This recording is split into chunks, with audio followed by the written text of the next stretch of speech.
Picture a vast, completely dark ocean, biting cold, plunging way below freezing, and the water is perfectly still. It's like a terrifying, eerie, glass-like black mirror stretching out in every single direction.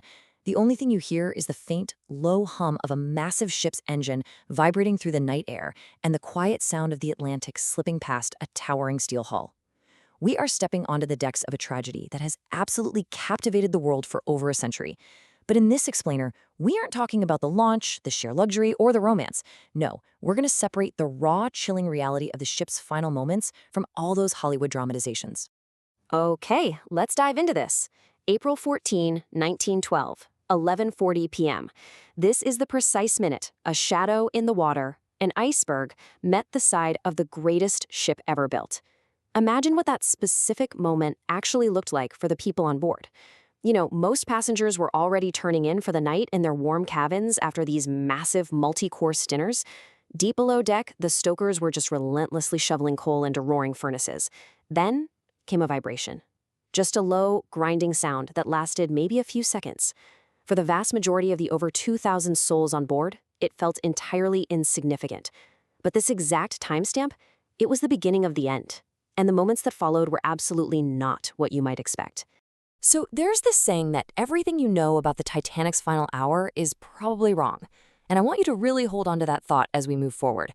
Because, let's face it, we've all been fed a very specific, cinematic narrative about this night, right? A narrative filled with immediate, widespread panic, a singular, chaotic plunging into the depths, and a highly structured, heroic evacuation. But when we actually break down the source data, the real survivor testimonies, and the established historical timeline, the picture that emerges is just so much more complex.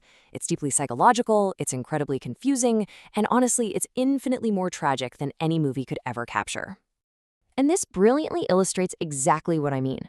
From the iceberg strike at 11:40 p.m., a huge expanse of time actually stretches out before the final plunge. 2 hours and 40 minutes. Think about how long that actually is for a second. That's the length of a long modern feature film. The sinking of this massive vessel was not some rapid, dramatic drop into the ocean. It was an agonizingly slow, drawn-out process taking nearly 3 hours. Imagine standing out on a freezing deck, maybe in just your evening wear and a life jacket, for 2 hours and 40 minutes. You're just standing there, watching the deck beneath your feet very, very slowly change its angle. So it wasn't a sudden emergency, it was this prolonged, creeping reality. Because it was so incredibly slow, a really strange psychological phenomenon took hold.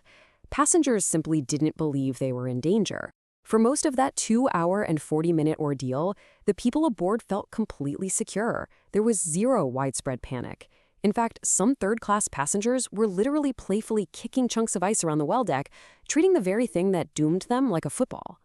Inside, the band was initially just playing upbeat ragtime music.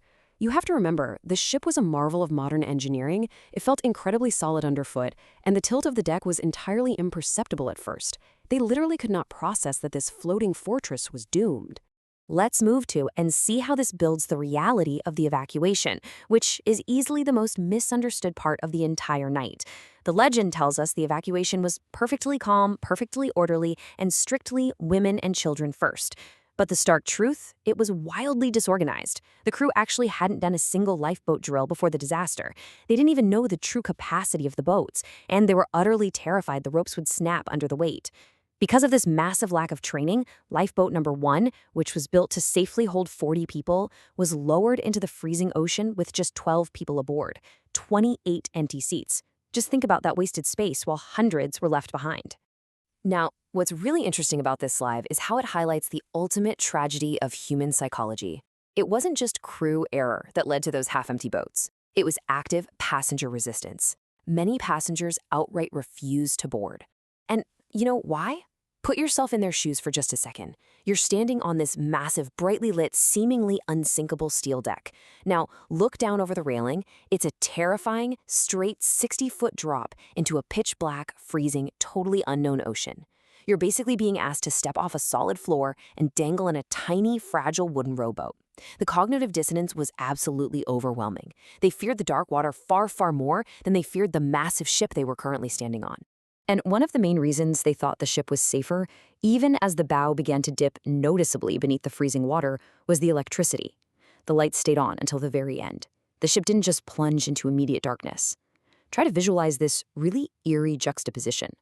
A massive, luxurious ocean liner, blazing with glowing golden light, slowly angling its nose down into an ink-black, freezing ocean. Even as the situation became visibly desperate, those bright, reassuring lights just kept burning, flickering against the star-filled black sky. It maintained this powerful, fatal illusion of life and safety against the encroaching water. But those lights didn't stay on by magic.